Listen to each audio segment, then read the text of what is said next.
how Viking warriors entered a trance that made them unstoppable. They were feared across the north, not just for their weapons, but for what they became when the battle began. Eyes wild, breath short, bodies shaking with a strength that seemed to come from somewhere else entirely. For centuries, stories have circled around the Viking Berserkers, warriors who entered a trance so deep they felt neither pain nor fear. But what was this state? Was it madness, magic, or something rooted in the hidden mechanics of the human body and mind? From ancient rituals and animal skins to chants, laws, and neuroscience, this explores how these fighters may have crossed the boundary between man and myth. What they left behind wasn't just legend, it was a trail of evidence waiting to be understood. The first mentions Berserkers in the earliest Norse texts. The term Berserker first appeared in written records during the early 9th century, although the warriors described by the term were likely already part of long-standing oral traditions in Scandinavian culture. In Old Norse, the word may derived from either berserker, meaning bear-shirt, likely referring to warriors wearing bear pelts, or berserker, suggesting fighters who went into battle without armor. Both interpretations describe individuals who rejected typical protection in favor of aggressive force, possibly symbolic or ritualistic in nature. The earliest known reference appears in Hrafnismal, a skaldic poem composed in the late 9th century by Thorbjørn Hornklofi, who served as court poet to King Harald Fairhair of Norway. In the poem, berserkers are described as men who howl as dogs and bite the rim of their shields, which presents an image of wild, frenzied conduct in battle. This image became more defined as Norse literature developed. By the 13th century, berserkers had become established figures in the Icelandic sagas. Although these sagas were recorded centuries after the events they describe, they reflect earlier oral traditions. In Egil's saga, Skallagrimssonar, the protagonist's father is described as a berserker, whose violent fits are both inherited and tied to supernatural strength. In Ynglinga saga, Snorri Sturluson writes that Odin's warriors wore no mail, bit their shields, and behaved like mad dogs or wolves. They were said to be as strong as bears or bulls, capable of killing with ease, and resistant to both fire and iron. These details were not presented as metaphorical, but were part of a belief system accepted in early Norse society. Legal sources from medieval Iceland and Norway show that berserkers were treated as a real concern. The GRG's law code from 13th century Iceland includes provisions against berserksganga, or berserker fits, classifying such behavior as a punishable offense. Those who entered this state could face exile or financial penalty. The existence of these laws indicates that berserker activity was viewed as disruptive and dangerous, whether interpreted as the result of madness, trance, or spiritual possession. The law's aim to control these acts supports the idea that society considered berserker rage a real phenomenon that needed regulation. Not all portrayals of berserkers were heroic. In Vetnstella saga, they are depicted as social outsiders, or foreign mercenaries, who disrupt peaceful communities. Their arrival is often followed by violence, demands for tribute, or coercive marriage proposals. These figures, while physically powerful, were also threatening to local order. Their depiction reflects cultural anxiety around individuals who did not conform to social norms and who could shift from ally to enemy without warning. Although they were sometimes respected for their bravery, they were also feared for their unpredictability. The perception of berserkers changed over time. Earlier texts such as Hrafnsmal and Harald Skili tend to present them as elite warriors closely tied to kings and divine favor. However, sagas written after the Christianization of Iceland in the year 1000 take a different tone.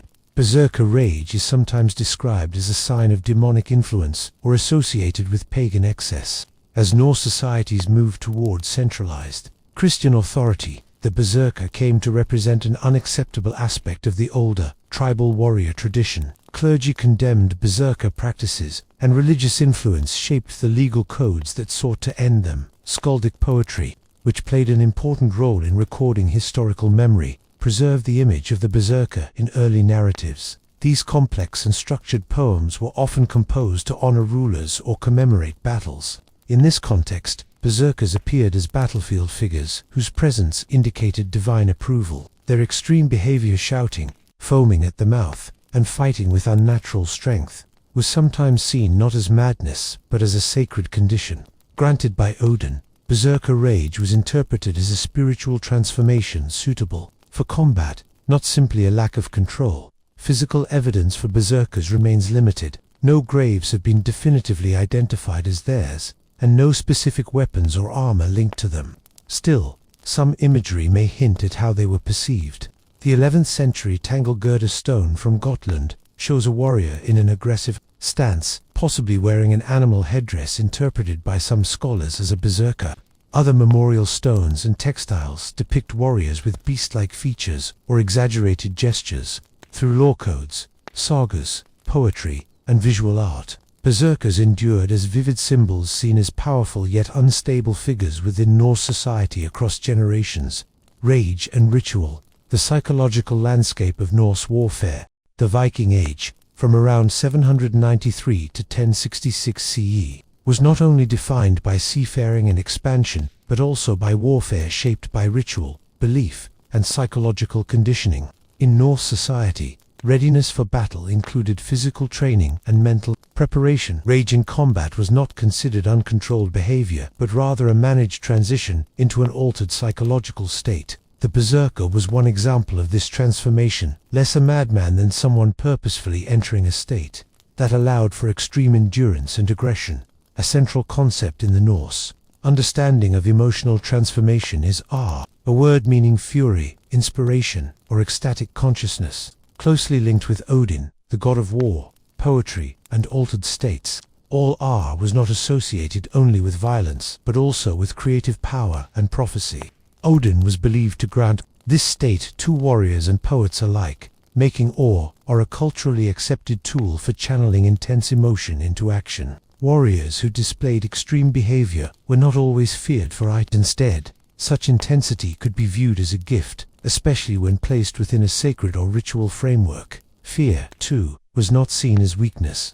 Norse sagas describe warriors trembling before battle, and this was understood not as cowardice, but as part of a necessary emotional shift. In Gisla Saga Sursona, one character says that true courage is not the absence of fear, but the ability to act despite it. In this cultural context, emotions such as fear and rage were part of the warrior experience and could serve a functional purpose, especially when guided by ritual and belief.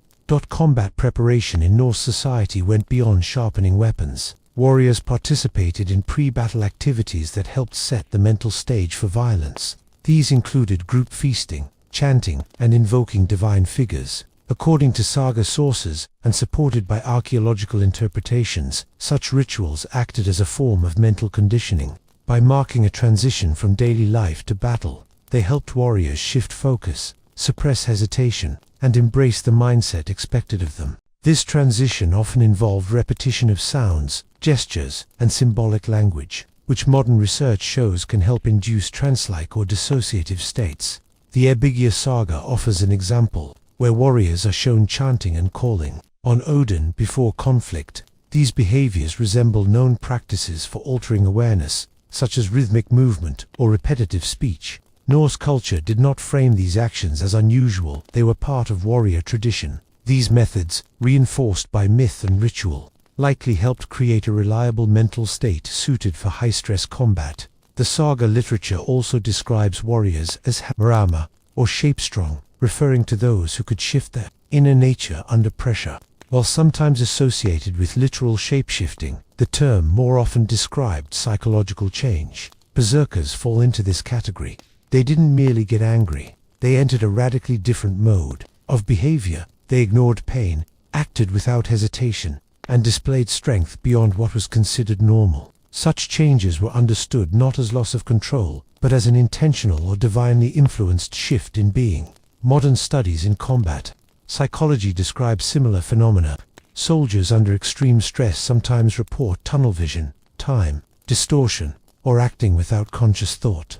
This dissociation, a separation from immediate emotional and sensory experience, can make individuals more resilient in battle. Saga descriptions of berserkers match this pattern. Fighters unaware of wounds, oblivious to fear, and unable to recall details after the fight. These are not fictional embellishments, but may reflect real psychological states shaped by training, belief, and stress. Viking combat was rarely a solitary act. Warriors typically fought in group skinship bands, household troops, or sworn retinues. Within these formations, shared chants, synchronized movements, and familiar voices fostered a collective mindset. Rather than losing their identities, individuals aligned themselves with a group purpose. Such cohesion made it easier to enter extreme mental states, including Berserker rage. Mass graves at Ridgeway Hill and Repton in England, containing multiple male Viking remains with signs of violent death, support the idea of organized warrior units rather than lone fighters. These groups likely used training and ritual to prepare psychologically for battle. Cultural pressure also played a key role. In Norse society, bravery was mandatory, and sagas like Ungjeld Saga mock hesitation more than death. Trance-like rage wasn't madness, it was valor, encouraged by ritual, religion, and social values.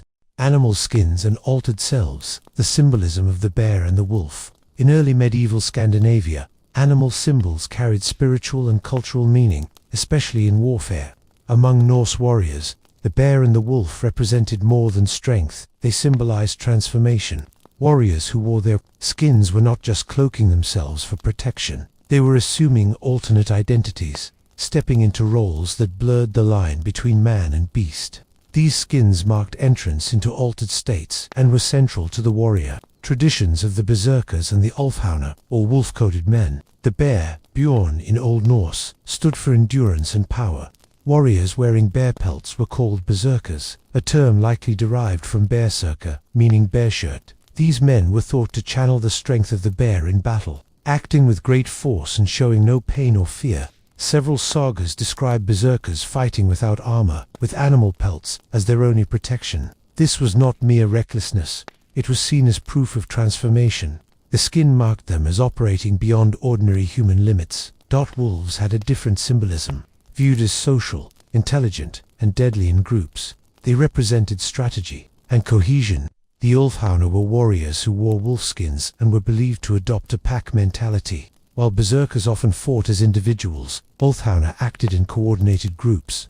This contrast reflected to warrior types, emphasizing individual force, the other group tactics. Both were feared, but the Ulfhauner may have created even greater uncertainty on the battlefield by attacking in unison and disappearing quickly. References to these warriors appear in early Norse literature.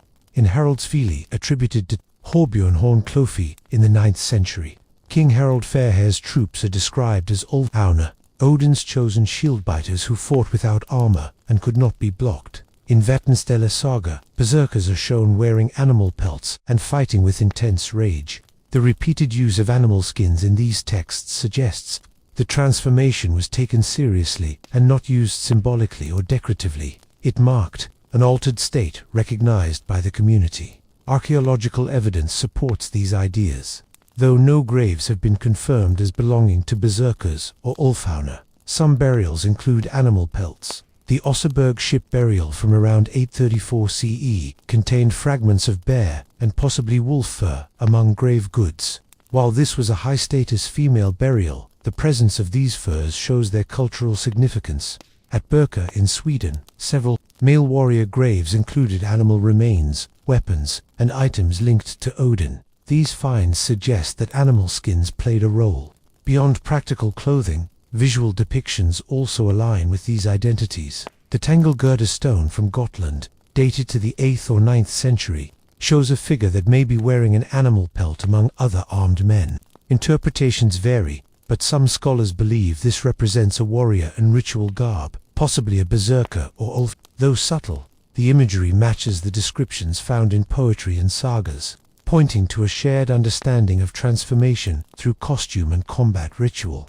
This practice was tied to deeper Norse ideas of identity. The concept of hammer, meaning shape, referred not just to physical form but to the inner nature or essence of a person. A warrior who put on a bear or wolf skin was believed to alter their hammer, entering a different mental or spiritual state. This belief in temporary transformation fits within broader Indo-European traditions, where warriors took on animal identities to gain supernatural abilities, such as the Indo-Aeonian Vratya or the Germanic Menoband. Putting on an animal skin marked a liminal space between human and animal, warrior and spirit. In sagas, berserkers sometimes needed to be restrained before combat, only to be released once their fury took hold. In Egil's saga, some are described as uncontrollable. Before battle began, the skin in these cases was not only a symbol of power, it warned others of danger. The wearer had crossed a line into a state where ordinary behavior and social norms no longer applied. Modern psychological research supports the idea that ritual dress can shift identity. For Norse warriors, wearing animal skins, often bear or wolf, may have helped trigger altered mental states suited for battle. This transformation was functional, not theatrical. It marked a temporary, dangerous role that was culturally accepted and respected. These animals were also sacred to Odin, the god associated with transformation and altered states. Wearing their skins could invoke his favor, signaling to others that the warrior had entered a feared and honored state of combat readiness. Feasting before fury, pre-battle preparations and stimulants. Before Viking warriors entered battle, their preparation involved more than sharpening blades or repairing shields. It included ritual acts, feasting, drinking, and possible use of stimulant steps that altered both body and mind. These pre-battle preparations served not only to nourish, but to mentally and physically transition the warrior from civilian to combatant. Saga texts, law codes, and archaeological evidence indicate that the period before battle was marked by deliberate shifts in identity and state through symbolic and practical actions. Feasting in our society served multiple roles. It was social, sacred, and strategic. Communal meals before combat were not only for sustenance, but also to establish unity and mental focus. In Helguch Visa Hundingsbanner 2, warriors are described dining together before a major conflict, drinking from shared vessels and listening to tales. These gatherings reinforced kinship bonds and reminded warriors of their oaths and responsibilities. Leaders might recount mythic stories or past victories to inspire the group and frame their upcoming actions within a broader cultural narrative. What warriors consumed can be partly reconstructed through archaeology and isotopic studies. High-protein diets appear common. At Trelleborg in Denmark and Borg in northern Norway, remains of cooked pork and beef were found in communal areas. Meals likely included smoked or boiled meat, barley or rye flatbreads, and fermented dairy such as skabaya. These foods provided strength and endurance, and their preparation may have involved ritual significance, particularly in communal contexts. Alcohol held a prominent place in pre-battle rituals. Mead and ale were consumed in most warrior gatherings. Ceramic residues from sites like Birka and Hiddeby confirm the use of fermented beverages. Drinking was often structured around social rules. The brogaful, or chieftain's cup, was passed among warriors, and vows called haito were made during the act of drinking. These vows might include pledges to defeat a specific enemy or perform a courageous deed, creating psychological commitment reinforced by public declaration. The effects of alcohol reduced inhibition, increased emotional intensity, and lower fear response may have contributed to the mental state needed for battle. Combined with chanting or shouting, drinking helped transition the warrior's mind into a new mode. In HRLF Saga Kraka, warriors are shown drinking before combat, their behavior becoming increasingly erratic and aggressive. Such descriptions reflect emotional escalation rather than disorder, consistent with intentional preparation for violence. Speculation exists regarding the use of psychoactive plants in Norse pre-battle practice. One theory involves Amanita muscaria, the fly agaric mushroom.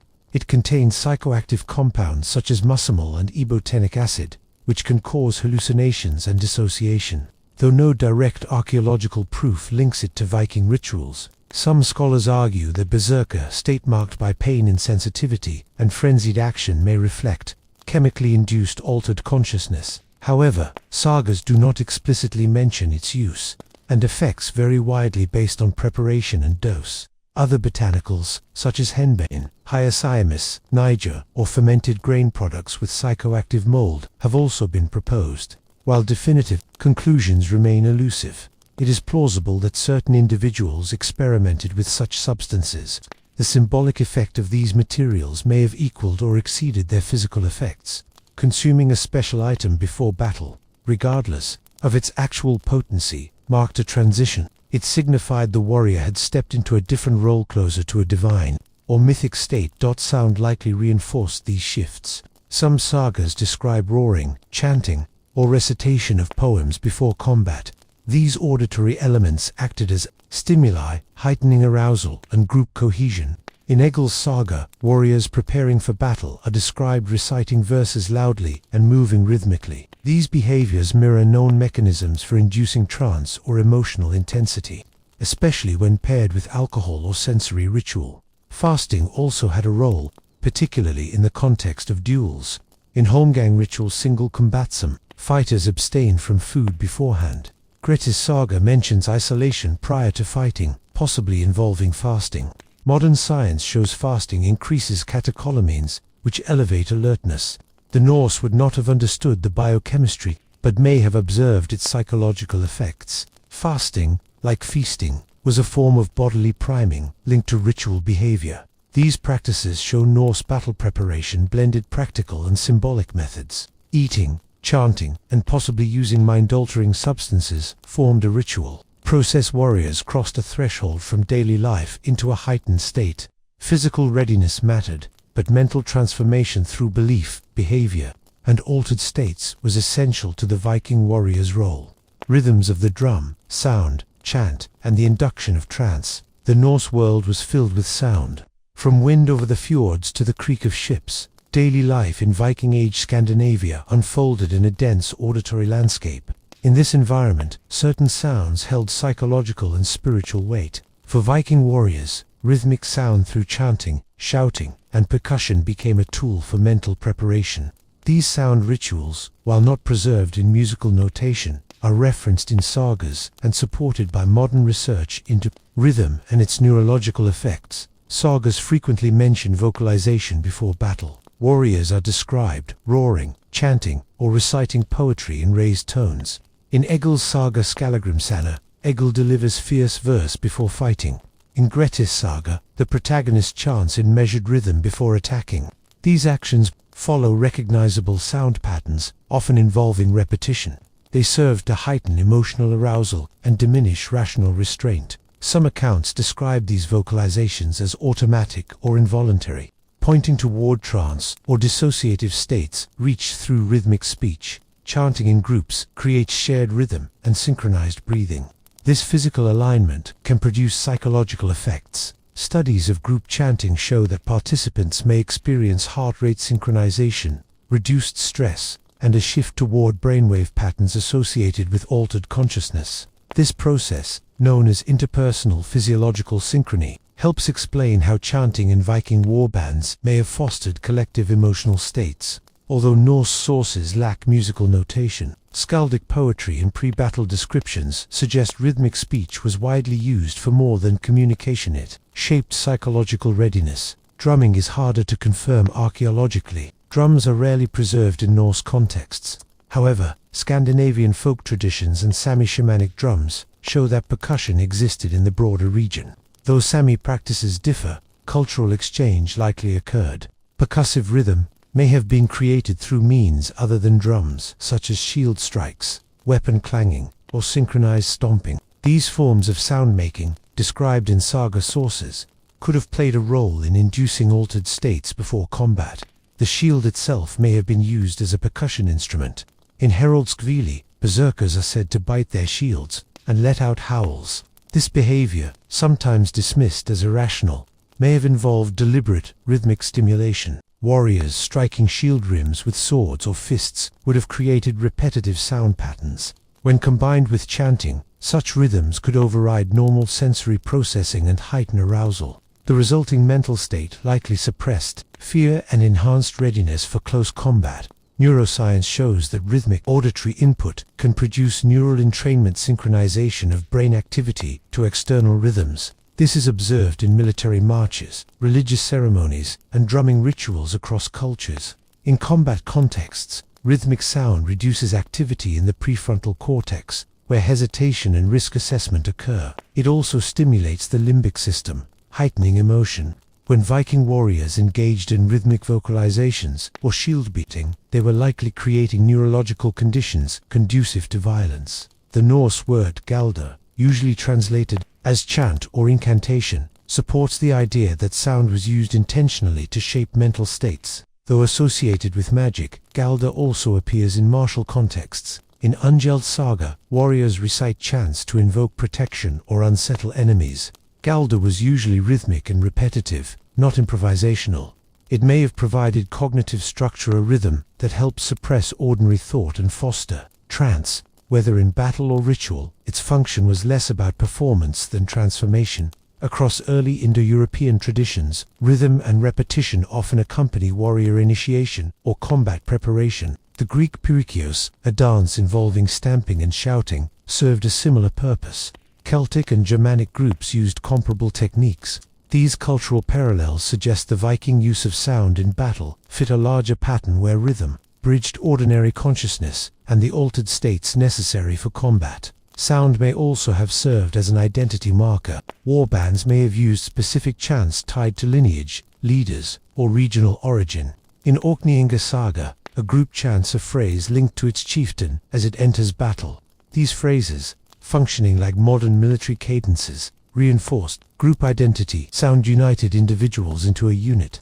reminding them of shared purpose and mutual reliance under threat. Vocalization was a powerful tool in Norse warfare. Screams, howls, and animalistic cries, often linked to berserkers, signaled a shift in behavior. In sagas, berserkers roar like bears or howl like wolves, unsettling opponents by breaking social norms. Such sounds could provoke fear before combat began.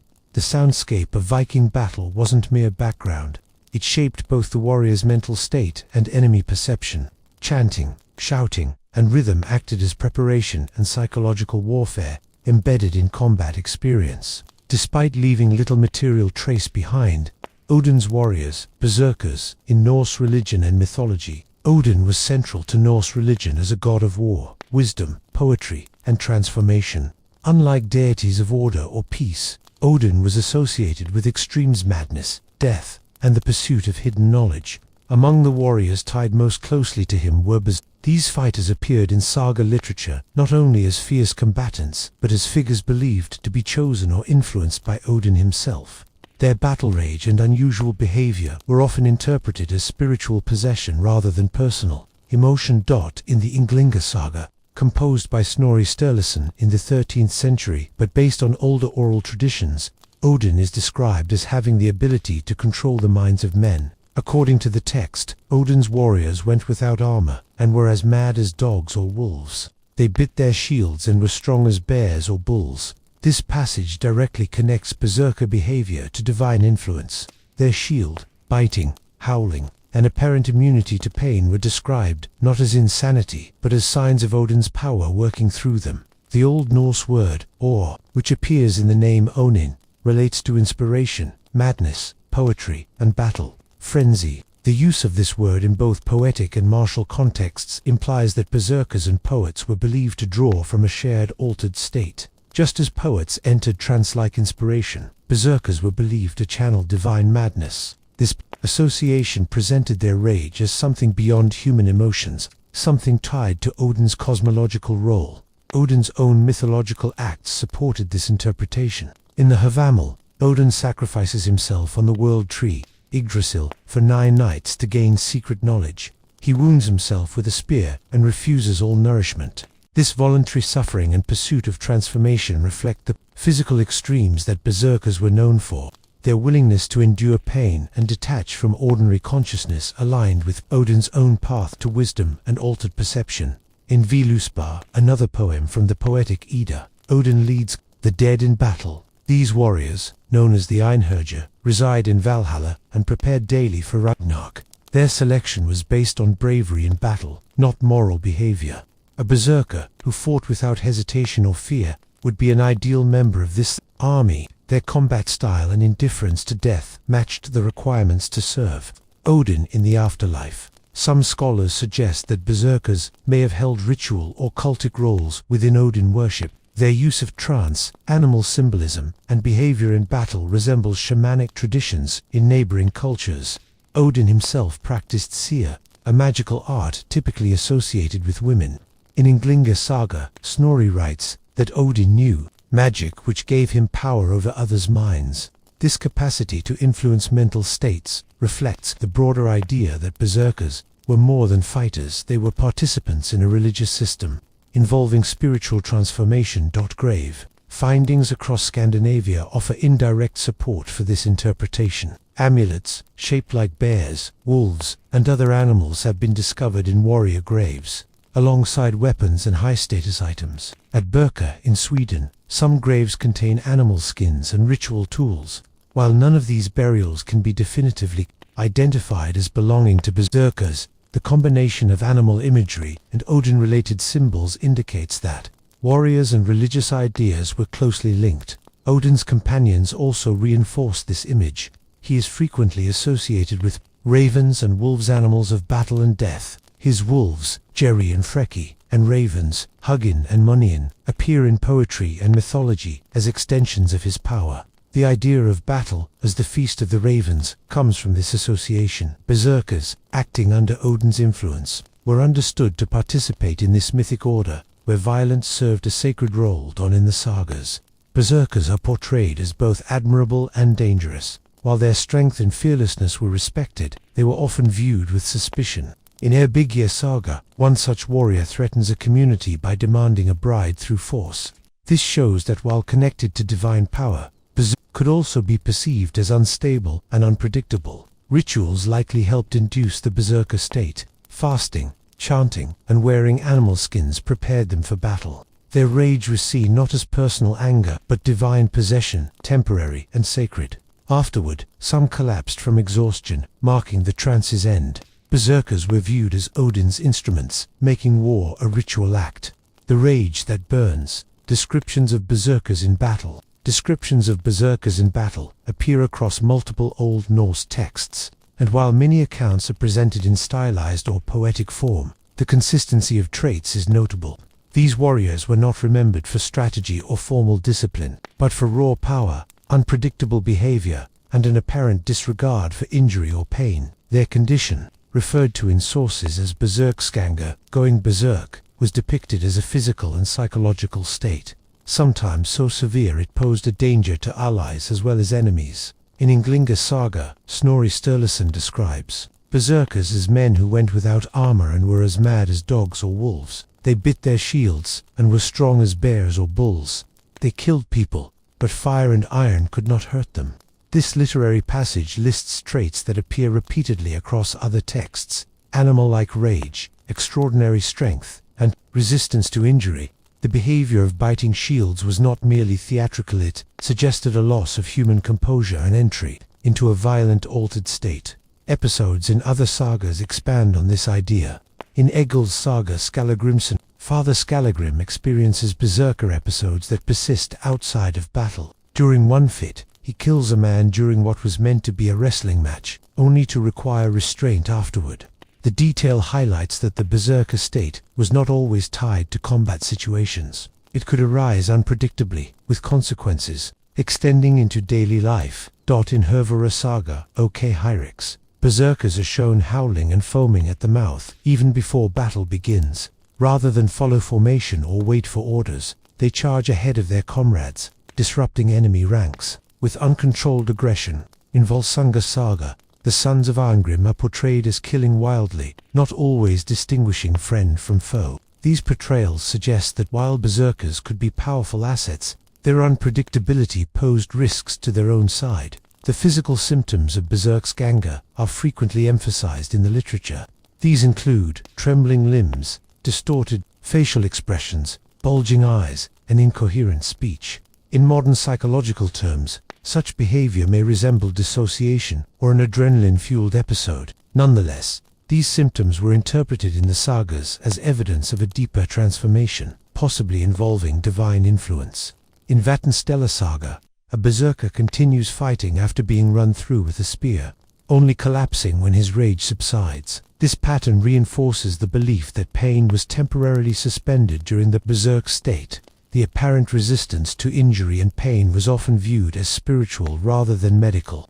Odin was sometimes credited with granting such protection. Enemies in the sagas are sometimes shown avoiding direct combat with berserkers, preferring to wait until their strength wore off. In Hrlf's saga Kraka, one berserker is captured not by force, but by binding him after his rage has ended.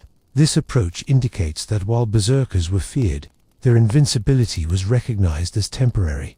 The collapse that followed these episodes was a recurring theme. In Egil's saga, Skallagrim must rest for hours after a fit.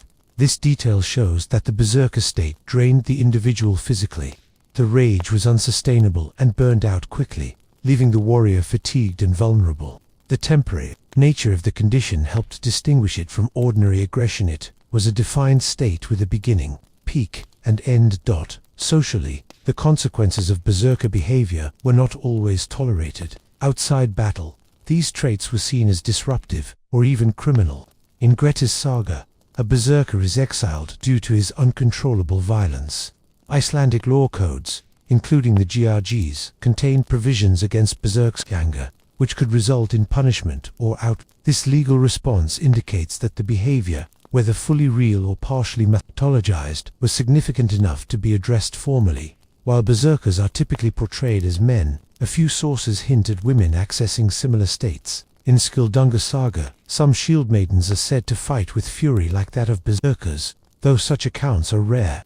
They suggest that the concept of battle trance or divine rage may have extended beyond gender under certain circumstances. The visual and auditory traits of berserkers were also important. Their howling, roaring, and shield biting created a psychological presence beyond their physical force. In some cases, enemies retreated not from wounds, but from fear. Allies, too, were cautious often, allowing the frenzy to end before approaching. The battlefield was not only a place for strategy, but a setting for ritualized transformation where ordinary fighters became something else entirely. The shapeshifters, seer, Heimer, and the fluidity of identity. In Norse belief, identity was not considered fixed. Under certain conditions, particularly ritual, trance, or spiritual practice, it could shift. Two core concepts reflect this worldview: seer and Heimer. Seer referred to magical techniques for affecting minds, predicting outcomes, or changing circumstances. Heimer referred to one's outer shape or form, which could be altered or projected. These ideas shaped how Viking warriors, particularly berserkers, were perceived when they entered extreme battle states. The term Heimar appears in sagas and poetry as more than physical appearance.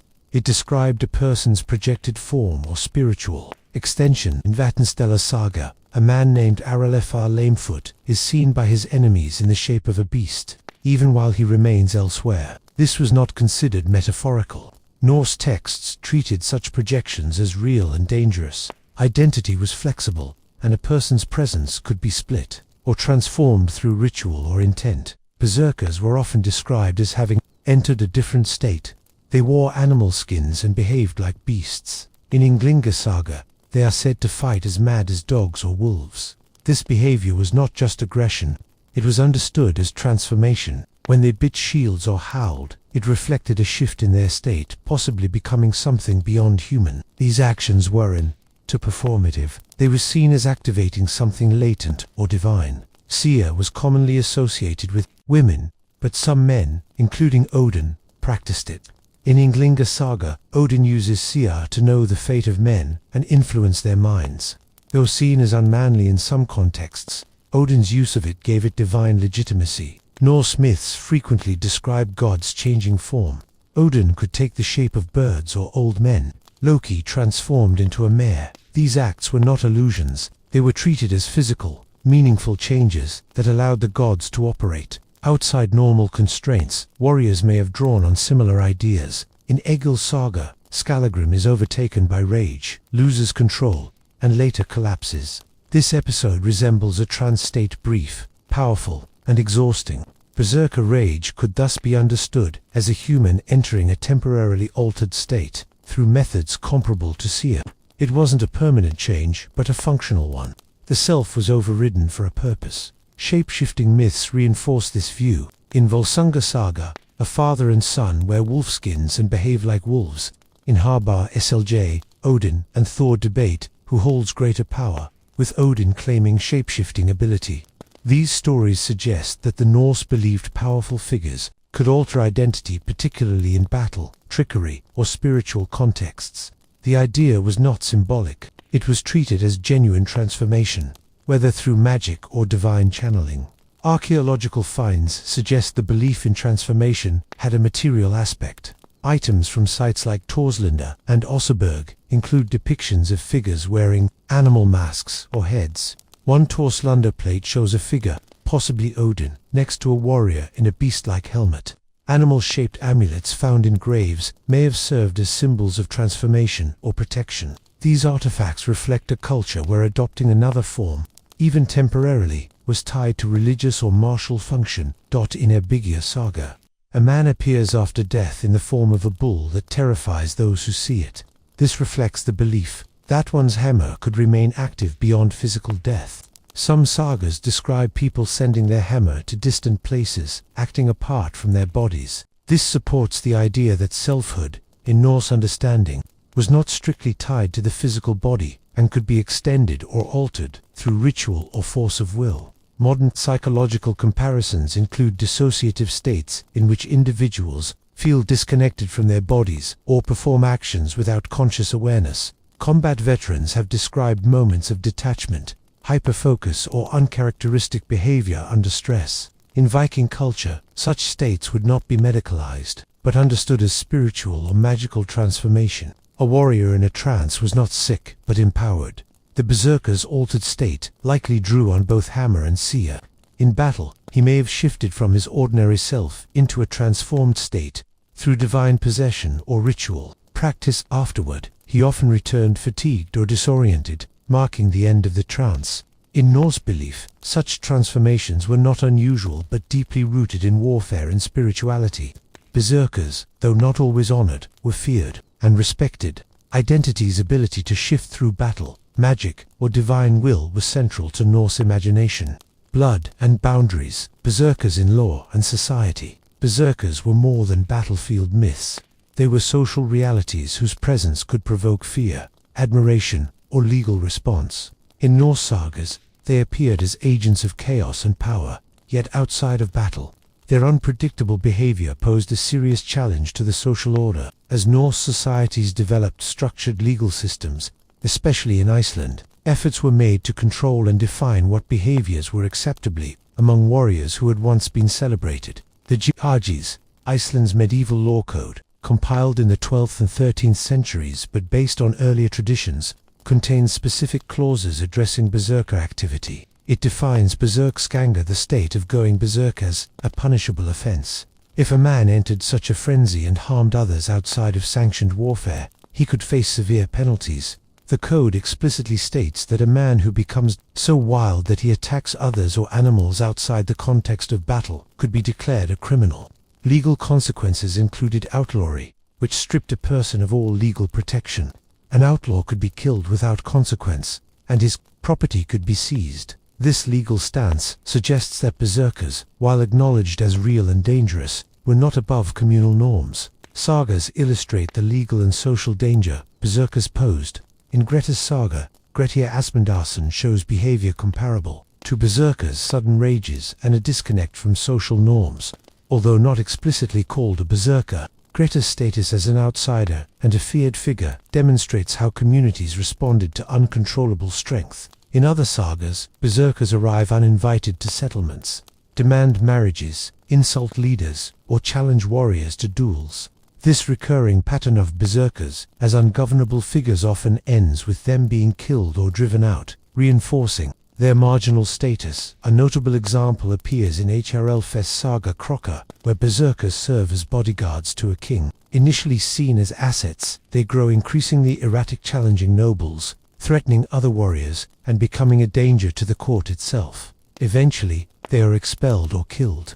This shift from honored to hazardous was common in saga literature and reflected broader social attitudes. Berserkers could serve a purpose, but their behavior had to remain within bounds. The visual and behavioral characteristics of berserkers contributed to their legal treatment. They often wore animal pelts instead of armor, bit their shields before battle, and howled or roared, all of which set them apart from conventional warriors. In some accounts, they are described as not fully human during their trance-like states. This perceived loss of humanity complicated how societies dealt with them. A man who transformed in battle might inspire awe, but if that state emerged outside the battlefield, it became a threat to stability. The legal reaction also intersected with religious belief.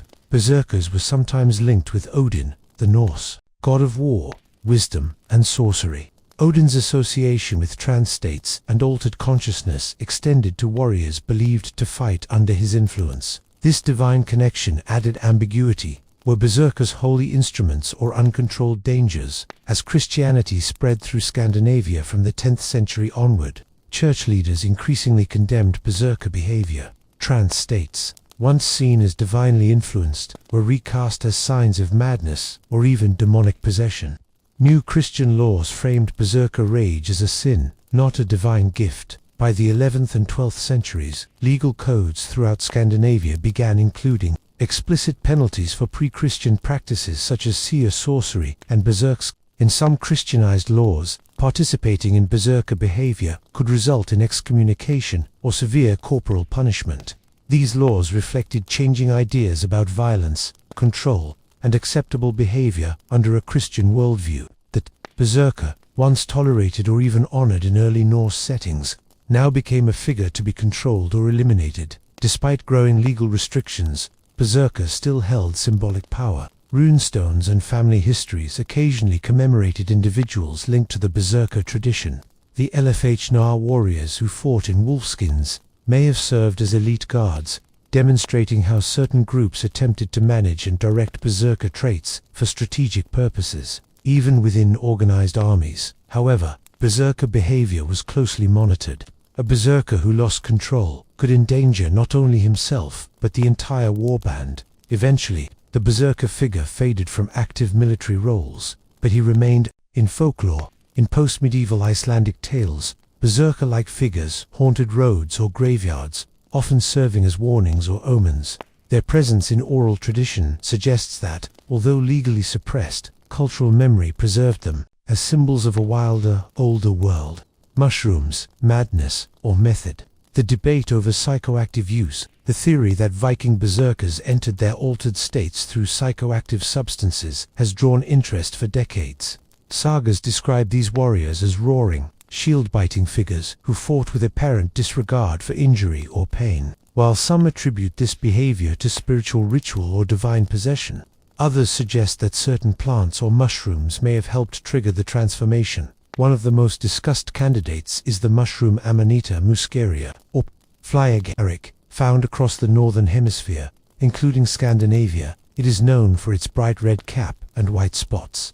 It contains muscimol and ibotenic acid, compounds capable of causing hallucinations, disorientation, and bursts of energy. Some modern observers note that these effects align with descriptions of berserkers in battle-wild movements, altered awareness, and resistance to pain.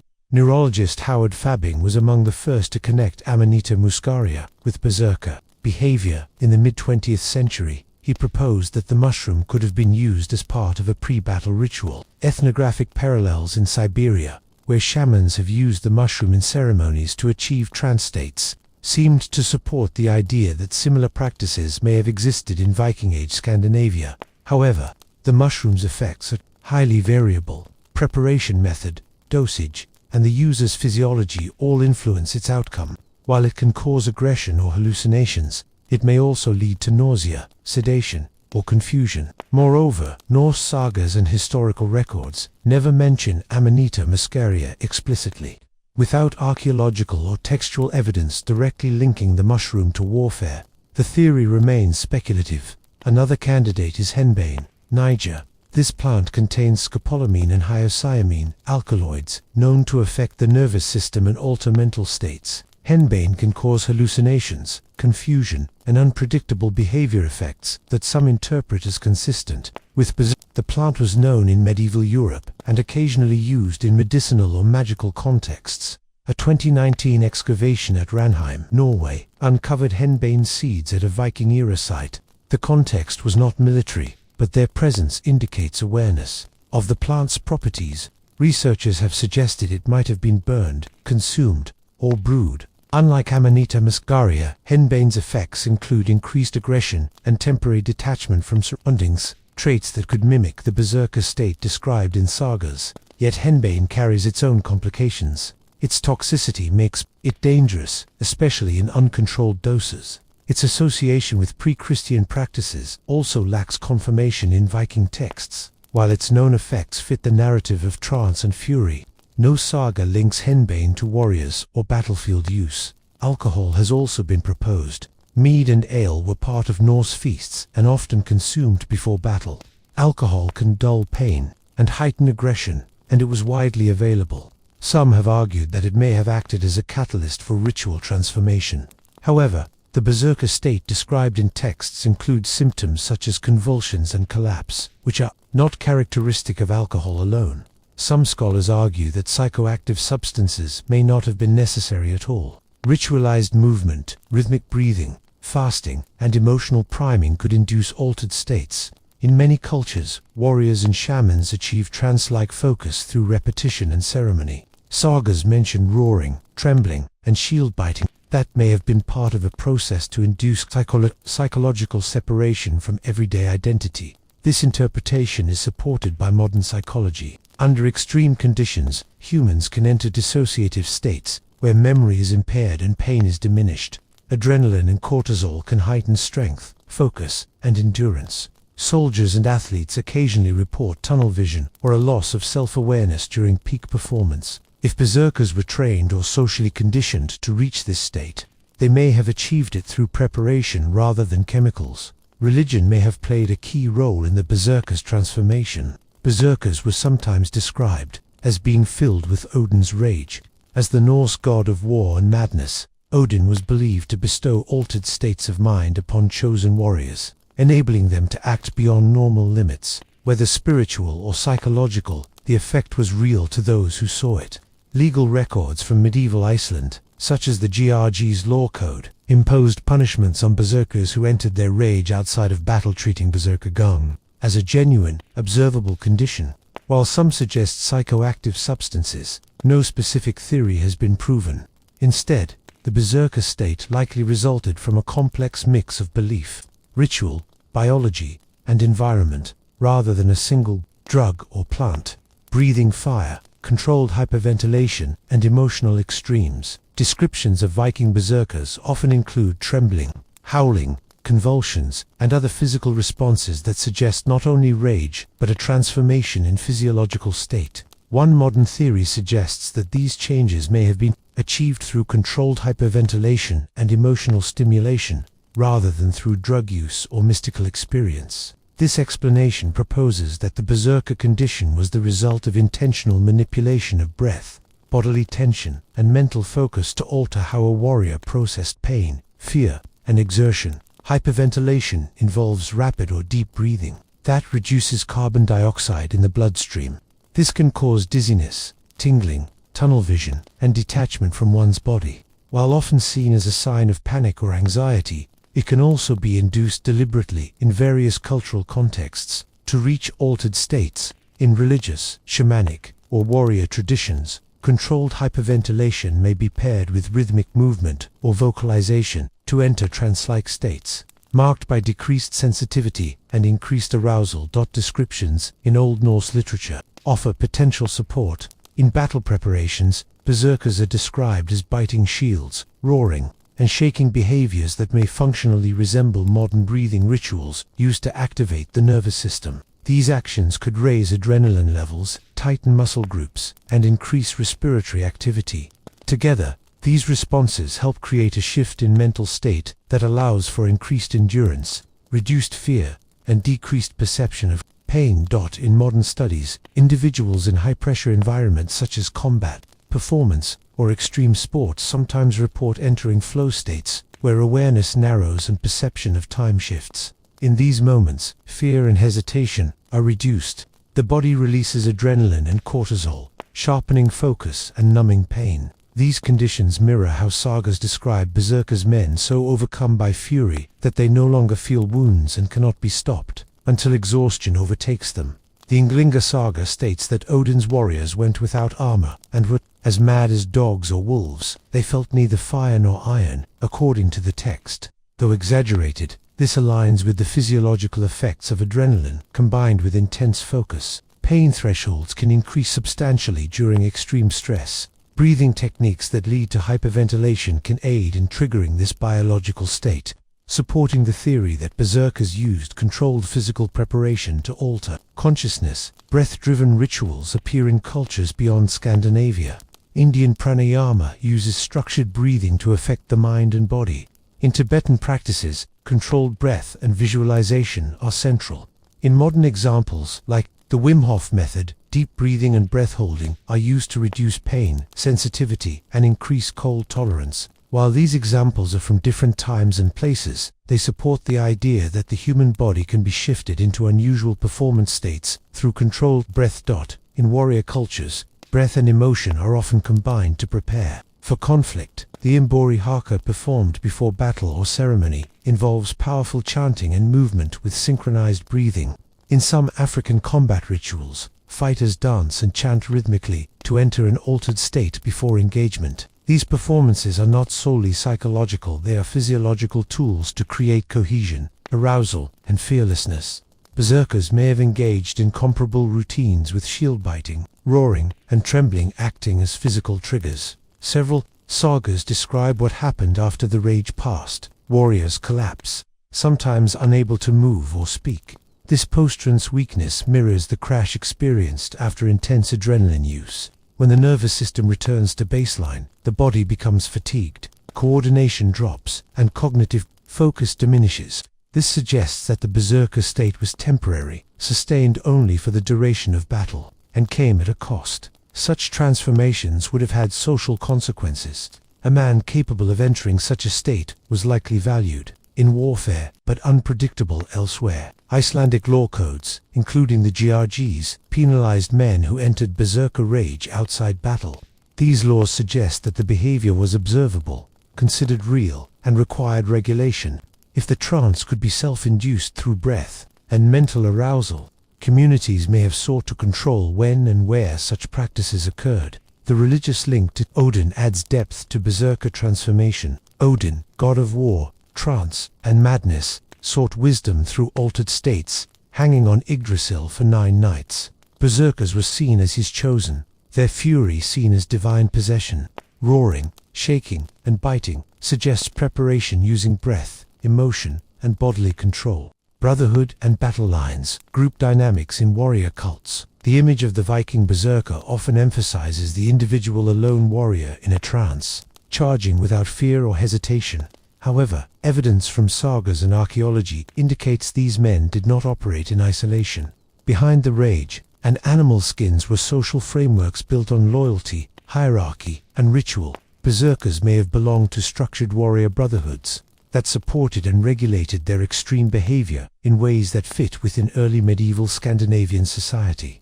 Warfare in this period typically involved small, mobile warbands centered around a chieftain or noble. These groups included kin, trusted retainers, and fighters who pledged loyalty in exchange for protection, wealth, or status.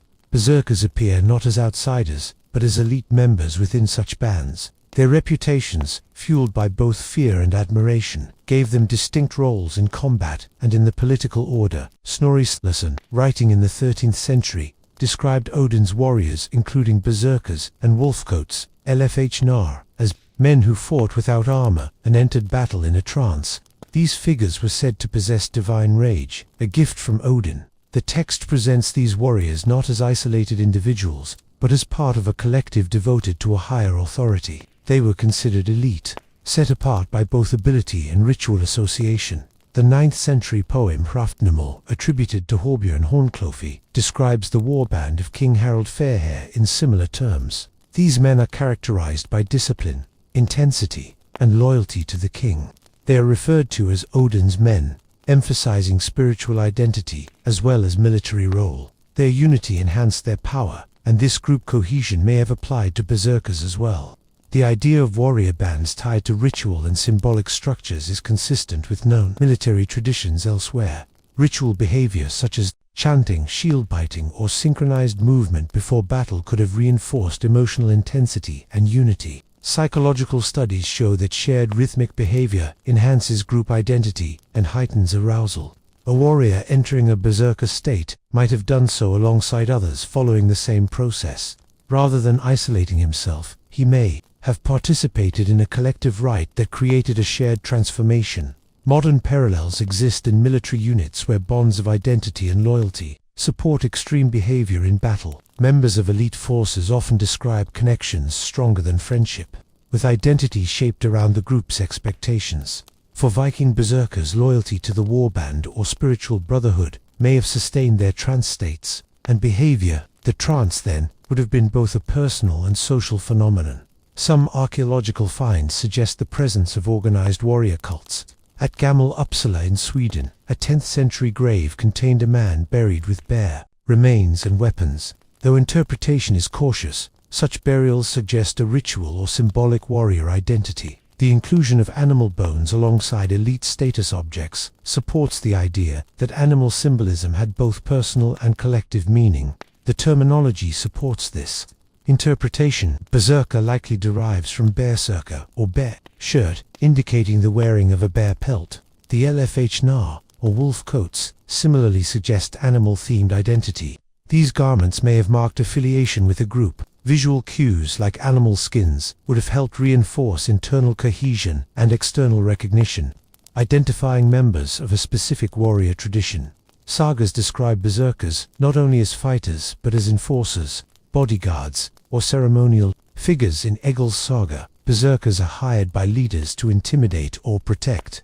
Their presence at legal assemblies and feasts, in addition to battlefields, indicates formal roles in society. They were valued for their ability to instill fear and enforce power, which suggests their behavior was not random but channeled through social expectations. Later, legal codes in Iceland punished berserker behavior outside of combat, indicating that trance states were recognized but also regulated. This regulation may have occurred informally within the group itself. Members likely had internal norms regarding when such states could be entered and how they were managed afterward. Comparable structures exist in other cultures, where altered states are allowed only under strict conditions and within ritual contexts. By the 11th and 12th centuries, berserker brotherhoods declined as Christian monarchies rose, replacing warrior cults with formal military systems. Their rites and symbols faded under new laws and religion, yet folklore preserved traces dailies of animal transformation, trance, and secret warriors hinting at a shared identity, once rooted in rhythm and fearlessness.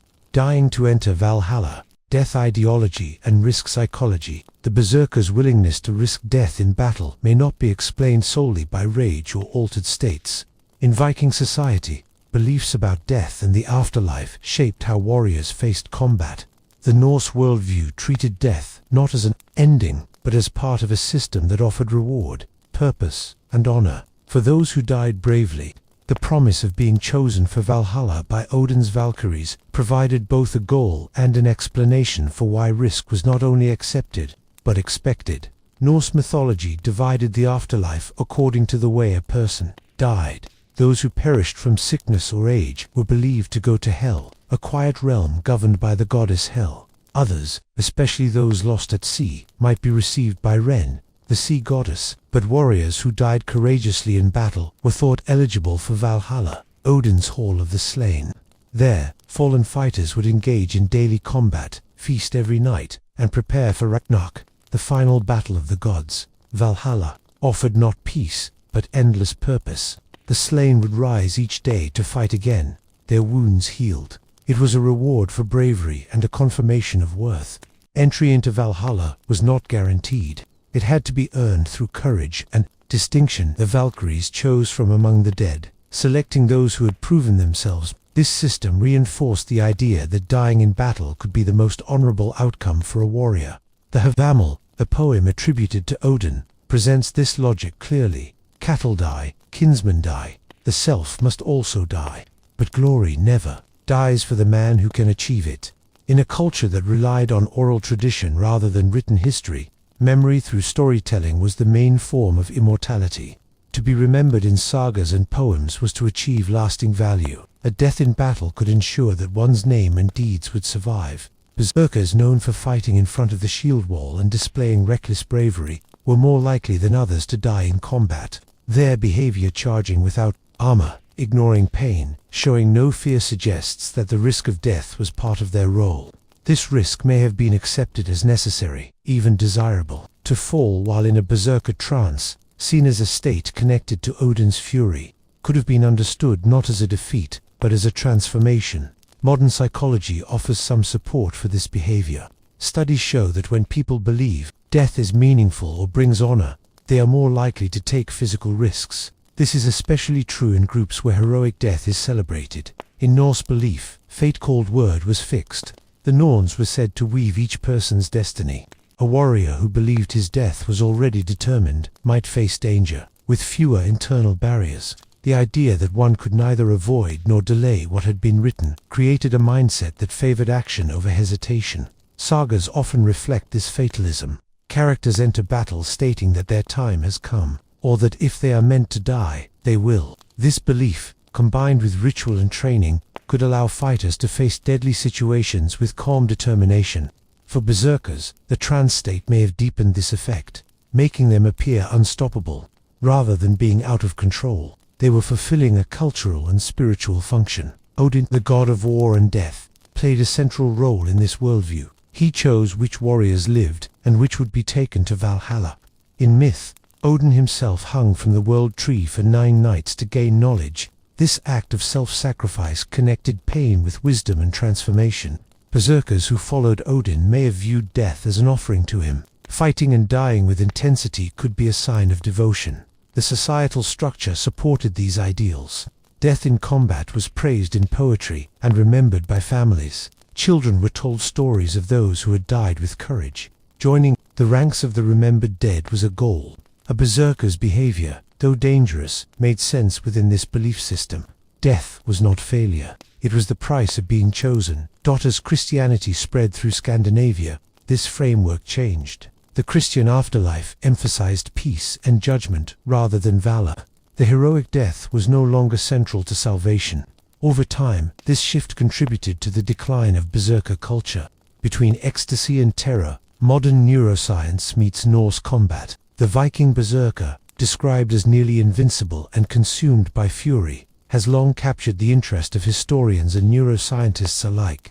While earlier debates focused on whether their trance-like state resulted from drugs, ritual, or psychological instability, more recent inquiry has shifted toward brain function. By examining how stress, rhythm, and emotion affect the human nervous system, researchers now explore how modern neuroscience might explain what Norse texts once described as divine madness. Central to the discussion is the fight-or-flight response. This automatic process, defined by Walter Cannon in the early 20th century, triggers a chain reaction in the body when it senses danger. The sympathetic nervous system releases adrenaline and noradrenaline, increasing heart rate, boosting blood pressure, and redirecting blood flow toward the muscles. These changes heighten alertness and physical strength. Pain perception decreases, and the passage of time may feel altered. In short bursts, this system can make a person significantly more capable of surviving danger. This biological shift may have played a role in the berserker's battlefield behavior. Eyewitness accounts describe fighters who felt no pain, ignored injuries, and continued attacking until collapse. Rather than viewing these episodes as hallucinations or myth, some now suggest they were extreme examples of the body's stress response, potentially heightened through repetition or training. In certain cases, stress may lead to a dissociative state. This is a psychological phenomenon where individuals feel detached from their surroundings, bodies, or sense of self. It can occur during trauma or periods of intense focus. People experiencing dissociation often report altered time perception, diminished pain, and automatic actions. This aligns with sagas that describe berserkers forgetting their companions and fighting in a trance-like state. Until exhaustion. Another factor may be affective aggression, a type of reactive violence. Unlike planned aggression, which is calculated, effective aggression arises from emotional triggers like fear or threat. It is regulated by the amygdala, a part of the brain that processes danger. Experiments have shown that direct stimulation of the amygdala in animals or humans can provoke sudden, intense rage. The berserker's abrupt shift into violence may be consistent with this type of neurological reaction. Neuroscientific studies of combat, veterans, and individuals under extreme stress offer additional insights. High emotional arousal can suppress activity in the prefrontal cortex, the region responsible for decision-making, impulse control, and evaluating consequences.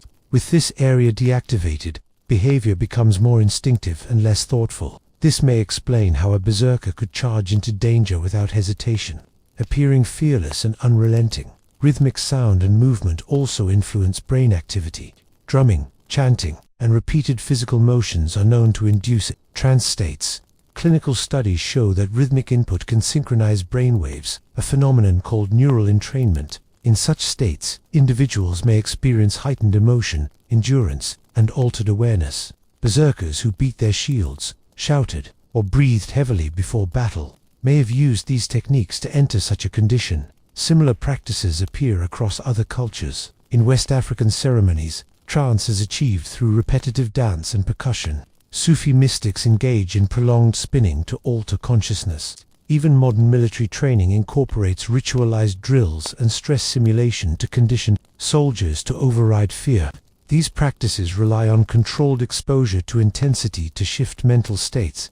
A concept known as transient hypofrontality may also apply. This condition involves a temporary decrease in frontal lobe activity, observed in meditation, endurance sports, and high-stress scenarios. It results in reduced self-awareness and sharper focus. People in this state often feel in the zone, immune to distraction and physical discomfort. Descriptions of berserkers acting without hesitation or regard for pain may reflect this altered brain function. In Norse culture, such states were not considered problematic. On the contrary, they were ritualized. The berserker's fury was linked to Odin, who governed war, wisdom, and altered states. Entering battle in a trance was not only accepted but often revered. Legal texts from Iceland later sought to limit berserking outside of combat, not because it was dishonorable, but because it was dangerous when uncontrolled. Rather than seeing berserkers as simply mad, some researchers suggest their state was a repeatable response to stress, ritual, and cultural expectation.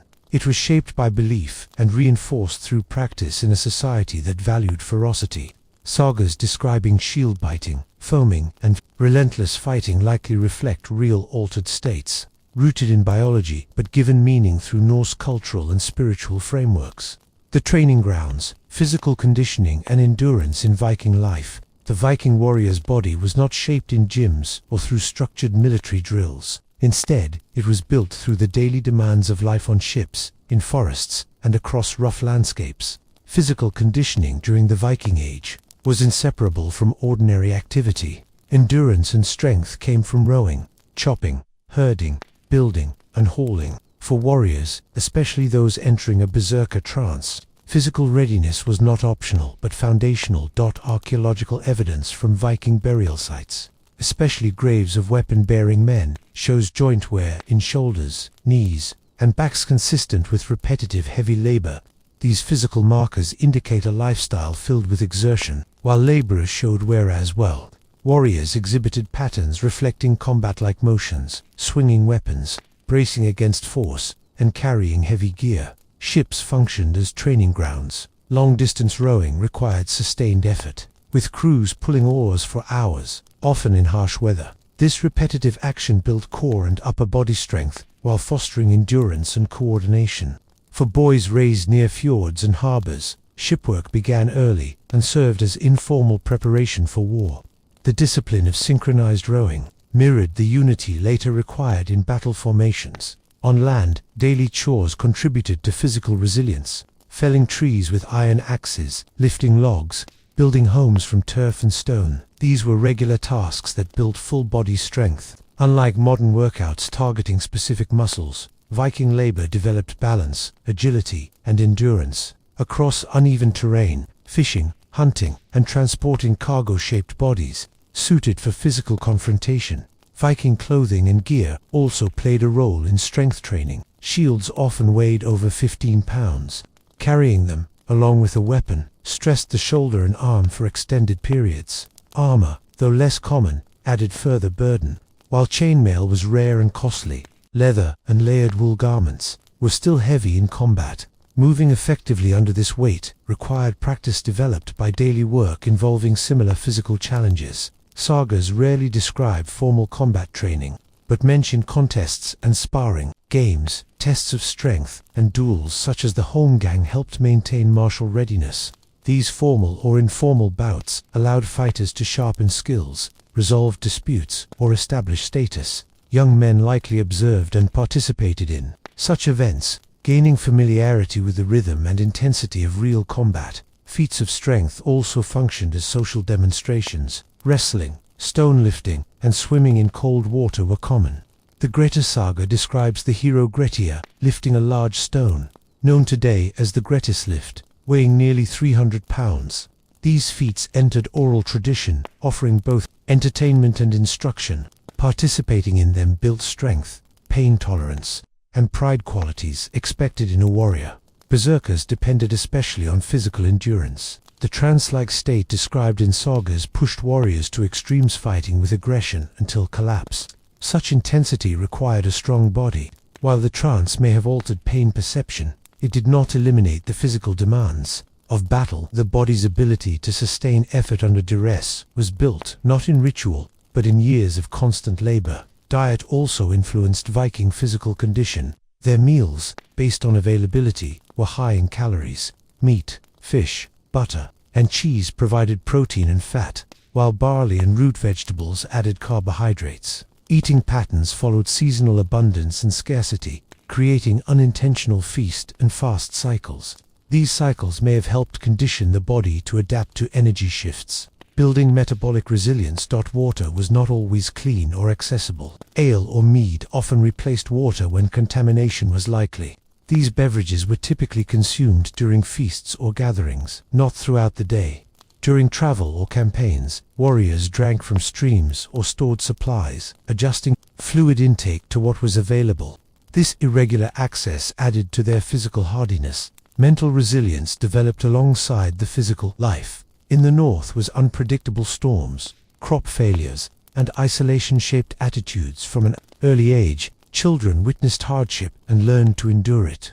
Emotional strength was not taught formally, but absorbed through observation and necessity. For berserkers, the ability to fight without fear may have begun in this broader conditioning of the mind. The Viking warriors' training was embedded in survival. From a young age, tasks demanded physical and mental strength. Every movement, whether rowing or lifting, contributed to a body built for hardship. Berserkers, like other fighters, did not prepare for war in isolated drills. They prepared by living it. Their strength was not specialized, but practical, shaped by the terrain, the tools, and the rhythms of Norse life. Seer and the female trance tradition, vulvas and warrior magic. In Viking society, CCH commonly translated as sorcery or magic was deeply tied to spiritual power, prophecy, and altered consciousness. While much attention is given to male berserkers and their trance states in battle, it was women, particularly the Voller or Syrisis, who most openly engaged in trance-based rituals. These women held authority in Norse communities, serving roles that blended healing, divination, and spiritual negotiation. Their altered states were not expressions of fury, but of focused vision and guidance. The vulva was typically depicted as an older woman, often richly clothed and carrying a staff. Her staff symbolized authority and functioned as a ritual tool. In Eric's saga Roa, the vulva Horbjörg is summoned during a time of famine. Her arrival is marked by formalities. She is dressed in a blue cloak, has ornaments of precious metal, and is given a high seat of honor. She performs her ritual with the assistance of chanting women, using songs called varlocker to enter a trance-like state and communicate messages believed to come from spirits or ancestral powers. The ritual structure emphasized public participation. The vulva would sit elevated while a group of women surrounded her with rhythmic chanting, intended to guide her into trance. From that altered state, she would deliver visions or advice. Witnesses did not interpret her behavior as irrational, but as a sign she had crossed into another mode of perception. These events were viewed with seriousness. In Norse culture, belief in these experiences was part of social and spiritual life. Seer itself was linked to the goddess Freyja, who is credited in the sagas as teaching the practice to Odin. Although Odin became one of Seer's primary male practitioners, his involvement was controversial. Practicing Seer exposed men to accusations of ergi, a charge implying unmanliness or moral weakness. This stigma shaped the way trance states were framed. For women like the Volatrance, through Seer was acceptable, even respected. For men, it had to be justified through divine or martial context. Despite the gendered framing, there were technical similarities between berserkers and Volar. Both used rhythm, sound, and focused intention to reach altered mental states. The vulva relied on song and ritual. The berserker on motion and aggression. Each relied on preparation and often performed within specific settings. The states they entered, while serving different social functions, shared characteristics of dissociation, transformation, and behavioral change. Some scholars propose that the trance methods used by Vola may reflect older non-militarized traditions of consciousness alteration in Scandinavia. These could have included techniques such as sleep deprivation, fasting, or the use of plant-based substances, though direct archaeological evidence is limited. The behavioral descriptions altered speech, distant gaze, and changes in posture. That the vulva underwent noticeable physiological changes during her rituals. Trance, in Viking culture, was not uniformly defined. Berserkers were warriors who lost awareness in battle, while Vola entered altered states to offer insight. Odin stood at the center of both practices. He hung from Yggdrasil for 9 days in pursuit of knowledge, and gave one of his eyes to drink from the well of wisdom. He practiced seer, traveled in disguise, and sought secret knowledge, blending the traits of warrior and mystic. The cultural connection to Odin created a framework in which both trance types could be understood. While Viking society was patriarchal, it did allow women a degree of spiritual authority. The vulva could influence households, advise leaders, and shape decisions. Her status was not military, but it carried weight. In Eric's saga, Horbjörg is treated with reverence. She is served a special meal, occupies a ceremonial seat, and is given attention by the entire household. These details emphasize the legitimacy of her role. Gravesites provide potential, physical evidence of spiritually significant women. In Oseberg, Norway, a richly furnished burial contained a staff, cart, and symbolic items. Some archaeologists interpret it as the grave of a Hystatis vulva, or Siris, though interpretations vary. Regardless, such burials show that certain women were honored for their ritual roles. Trance practices among Valla reveal that altered states in Viking culture extended beyond Berserker's battlefield fury. These states included structured rituals used to access hidden knowledge. Both the vulva and the berserker occupied culturally legitimate roles that involved stepping beyond ordinary awareness into sacred, transformative experiences. The limits of strength. When trance led to collapse, the Viking berserker, often imagined as an unstoppable force, was not without limits. Behind the trance and terrifying strength was a human body subject to exhaustion, injury, and collapse. The sagas celebrate the ferocity of berserkers, but they also suggest what came after. In many cases, once the fury passed, the warrior was left physically drained, emotionally spent, and sometimes unable to move. These aftereffects reveal the cost of entering a battle trance. In the Ynglinga saga, Snorri Sturluson wrote that Odin's warriors went without armor, were as mad as dogs or wolves, bit their shields, and were strong as bears or bulls. They killed men, but neither fire nor iron had effect on them.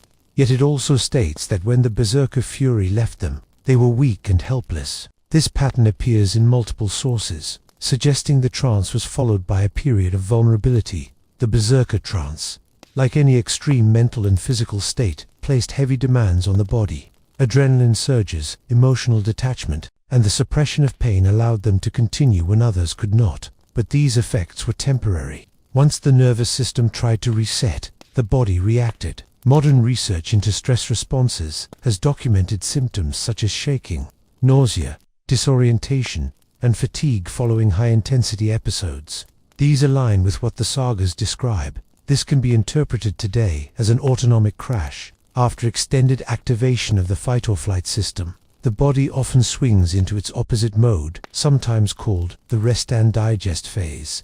In this state, muscle strength declines, focus drops, and emotional numbness may set in. In combat, such a shift was dangerous. A berserker emerging from trance might not be able to defend himself. His risk came not from fear but from his own physiology. The Egil saga, Skallagrimsonur, describes Skallagrimr entering a berserker state during a wrestling match. After the fury passes, he is pale and unresponsive. He neither moves nor speaks. For some time, those around him interpret it as more than anger. It is a complete transformation, with a clear cost. The sagas do not describe these moments as failures, but as integral to the experience. The trance was also brief. Adrenaline rushes last minutes, not hours. Prolonged exertion under such conditions would break down muscle, deplete glucose, and impair coordination. Without rest, food, or medicine, recovery was uncertain. A warrior who overextended might never return to his full self. This physical limitation may explain why berserkers were used in specific roles. They were shock troops, sent to disrupt enemy lines or create panic early in a battle. Once their strength faded, steadier soldiers took over. This pattern is indirectly echoed in Icelandic legal texts. The GRG's law codes from the 11th century include prohibitions against going berserk in domestic contexts. Such behavior was not only dangerous to others, it was risky for the berserker himself. The laws suggest the state could not be reliably controlled, and that the aftermath left the person exposed or confused. The legal system acknowledged both the danger and the fragility of such transformations. The berserker trance shares features with what modern psychologists now call dissociative episodes. Under stress, individuals may detach from reality, act without memory, and later feel exhausted or emotionally distant. Though these terms are modern, the behaviors are not. A man who could not remember what he had done during combat, or who became isolated afterward, would have been recognized as changed. While sagas portray such figures with a mix of awe and fear, they also hint at their isolation. Some stories depict berserkers as misfits in peaceful settings. They are shown as unpredictable, sometimes cursed. In Grettir's saga, berserkers are presented more as threats than heroic figures. Their difficulty integrating into normal society reveals how trance states, while valuable in war, could leave lasting scars. These figures may have been both honored and avoided, respected for their strength, but feared for their instability. As Viking society evolved, so did its ideals of warrior behavior. The shift toward more organized military forces and Christian values meant the uncontrollable fury of berserkers became harder to accept. The role of discipline, structure, and restraint began to replace raw aggression as the defining traits of a warrior. The berserker remained a symbol, but his place on the battlefield gradually faded. Outlawed and remembered, the decline of the berserker. By the 11th century, the Viking world was undergoing transformation. Scattered settlements, raiding parties, and localized chieftains were giving way to more structured societies. Christianity had taken firm root across Scandinavia. Kings were consolidating power, and written law codes were increasingly replacing oral tradition. In this environment, the berserker, once a powerful figure, feared and revered, began to decline. The shift was not marked by a single moment of defeat, but by gradual social, legal, and religious changes that rendered the berserker increasingly incompatible with emerging norms. One of the clearest signs of this decline is found in legal texts, such as the GRGs, an Icelandic law code compiled in the 12th and 13th centuries. Among its provisions is a ban on going berserk, defined as entering a state of uncontrollable rage and causing harm. Those who did so faced penalties, including fines, exile, or designation as Fyrbogscore outlaws, who could be killed without legal consequence. Behavior once associated with divine favor or martial excellence was reframed as a public threat to be contained. This legislative change coincided with a broader cultural shift as Christianity spread through Norway, Sweden, and Denmark during the 10th and 11th centuries. Its moral teachings conflicted with the pagan practices that supported berserker traditions. The trance states that berserkers entered often linked to Odin, animal spirits, or ritual possessions stood in opposition to Christian values centered on humility, restraint, and spiritual discipline. While early Christian leaders tolerated some pagan customs to ease conversion, rituals involving ecstatic violence or altered states were increasingly condemned. Clerical texts from the period reflect this evolving stance. Records from Norway and Sweden show that church leaders discouraged behaviors associated with berserkers. Some Christian accounts described them as being under demonic influence or practicing forbidden magic. In this context, berserker gang was no longer regarded as a gift from the gods, it was interpreted as spiritual disorder. Religious authorities redefined the sacred as dangerous, transforming admiration into suspicion. Political changes further reduced the berserker's place in society. As monarchs in Norway, Denmark, and Sweden strengthened their control, they sought to regulate violence within their realms. Unpredictable warriors, driven by trance-induced rage, were increasingly seen as liabilities rather than assets. organized. Military forces required discipline and obedience. Berserkers who acted outside the chain of command did not fit this model and were gradually pushed out. Narratives in medieval sagas illustrate this changing perception. Earlier stories often presented berserkers as formidable and mysterious figures, straddling the line between man and monster. Later sagas, however, cast them more negatively. In the 14th century Grettis saga, berserkers appear as outlaw threats to be eliminated. The protagonist, Grettir, defeats them not through brute force, but through cunning and composure. This reflects a cultural shift from glorifying raw power to valuing control and intelligence. The rituals that had once supported berserker gang also began to disappear. Berserkers often entered their trances through elaborate preparation, feasting, chanting, and possibly the use of psychoactive substances. As the communal belief in these practices waned, so did their effect. Without a shared framework that legitimized the trance, it was no longer perceived as sacred. Those who entered such states were increasingly viewed as unstable rather than inspired. Despite their decline, memories of berserkers persisted. In Scandinavian folklore, tales of men who fought with unnatural strength, felt no pain, or raged, like animals, continued to circulate. In some regions, these stories served as cautionary tales. In others, they preserved the image of the berserker as a symbol of primal force. Archaeological finds suggest the symbolism endured. Amulets shaped like bears or wolves, animals associated with berserkers, have been recovered from 12th and 13th century graves. Helmets and carvings bearing animal motifs continued to appear in later periods, indicating that while the trance itself may have faded, its imagery did not. The Christian worldview absorbed the berserker legacy in new forms. Saints' lives and miracle tales sometimes featured wild pagan warriors who were subdued or converted. In these accounts, berserkers represented chaos that was ultimately brought under divine authority. This reframing turned them into symbols of a world left behind. By the late medieval period, berserkers vanished from law codes and public fear. Their role shifted from sacred warriors to symbols of madness or possession.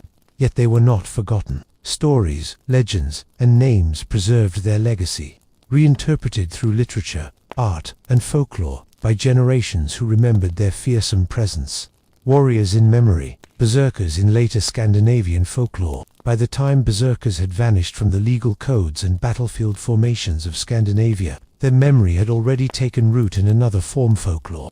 In the rural communities that carried oral traditions through generations, the berserker did not disappear. Instead, he transformed. No longer a feared warrior charging across the battlefield in Odin's name, he became a story told in long winters, a figure of wonder, warning, or defiance. Many of the later tales preserve key elements from the saga. Accounts, the animal transformation, the inhuman strength, the uncontrollable rage. But in folklore, these elements become less historical and more symbolic. In some regions of Norway and Iceland, storytellers spoke of men who could go wild. When angered, shrugging off weapons and attacking with bare hands. These figures were not always called berserkers in the strict sense, but their traits echoed the older traditions. One recurring figure in these stories is the bear man, a man who takes on the strength or habits of a bear. In some versions, he dons a magical bear skin that gives him power. In others, he is said to be born under a strange sign or cursed by a witch. These tales often emphasize isolations. Such men live in the woods, away from others, feared for their temper or their silence. In a few, they are hired as bodyguards or enforcers, respected but kept at a distance. The wolf, too, continues as a symbol. The LFH narwhal-coated warriors described in some early sources become the stuff of legend. Later stories speak of men who could run silently through forests, who howled in combat, or who vanished into the night. In some Icelandic tales, such warriors are seen not only as strong, but as uncanny half-man, half-manimal, able to smell danger or see in the dark. Unlike in the sagas, these later characters are rarely given names or genealogies. They appear as types, rather than individuals. This shift reflects the function of folklore, not to record history, but to encode cultural memory. The berserker becomes a symbol of untamed strength, of the wild that lies just beyond the edge of the village, or just beneath the surface of an ordinary man. Storytellers also adapted the berserker image to fit new moral frameworks. In Christianized tales, the wild man often needs to be tamed or punished. One story from 17th century Sweden tells of a warrior who flies into a rage, so fierce that he cannot be stopped until a priest throws holy water on him. Another tale describes a man who gains strength from a devil's bargain, but loses his soul in the process. In these versions, the trance state is no longer a gift from Odnit is a burden, a test, or a curse. Other tales take a different tone. In some regions, especially in the far north, berserker-like characters appear as protectors. One Sami story tells of a man who, when his village is threatened, calls on the spirits of the animals and enters a deep trance. He fights off raiders, but falls into a sleep so long that he is mistaken for dead. He awakens weeks later, saying he had dreamed of wolves and snowstorms. Whether or not this character is a direct descendant of Norse berserkers, the story carries echoes of the same trance traditions. Some folklorists have noted how these stories helped communities manage social norms. The berserker figure often represents what happens when emotion or strength goes unchecked. In one tale, a man known for his temper becomes so enraged during a wedding feast that he destroys the longhouse roof with his bare hands. The guests flee, and he is later found weeping in the ruins, unable to recall what he has done. These cautionary tales may have reinforced the value of restraint and humility, virtues prized in small cooperative farming societies. Yet not all stories are warnings. Some treat the berserker with admiration. In parts of rural Iceland, 19th century poems and songs describe men who could wrestle bears, outrun horses, or laugh in the face of swords.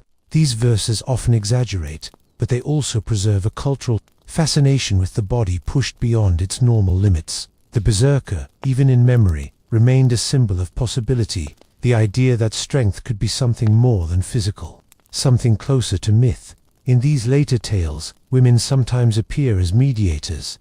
A wife or mother may be the only one who can calm the berserker, singing a lullaby or placing a hand on his shoulder. These details, absent from the earlier sagas, suggest a shift in how trance and rage were understood, not as purely martial phenomena, but as human conditions, requiring compassion as well as fear. The wildness was still present, but so was the need for balance. By the 19th century, romantic nationalism across Scandinavia had revived interest in the old warrior myths. Writers and scholars collected folklore from rural regions, often editing or adapting them to suit contemporary ideals. In some cases, the berserker was framed as a national hero, proof of a proud and powerful past. In others, he was used as a metaphor for personal struggle, creative passion, or political defiance. What is striking in all these retellings is the persistence of certain core themes: transformation, rage, isolation, and collapse. Whether feared, revered, or pitied, the berserker remained a figure who crossed boundaries between man and beast, hero and outcast, legend and memory. In Scandinavian folklore, the berserker never completely vanished. His name may have changed, his rituals forgotten, but the shape of his story remained. He lingered in winter tales, in carved staves, in whispered warnings passed from elders to children. Not as a ghost, but as a pattern, a reminder of the power that once surged through human bodies and the price that was sometimes paid for wielding it. Echoes in the modern world: berserkers, soldiers, and extreme states. By the time berserkers had vanished from the legal codes and battlefield formations of Scandinavia, their memory had already taken root in another form: folklore. In rural communities that preserved oral traditions, the figure of the berserker transformed. No longer a feared warrior charging into battle in Odin's name, he became a character in stories told through long winters, a figure of awe, warning, or wonder. Many tales retained elements from earlier sagas: animal transformation, immense strength, and uncontrollable rage. In Norway and Iceland, storytellers described men who could go wild when angered, attacking with bare hands and shrugging off weapons. These individuals were not always called berserkers, but clearly echoed the older archetype. One recurring figure is the bear man, a person who takes on the strength or habits of a bear. In some tales, he wears a magical bear skin that grants power. In others, he's cursed or marked by fate. Such men often live in isolation, feared for their temper or strange behavior.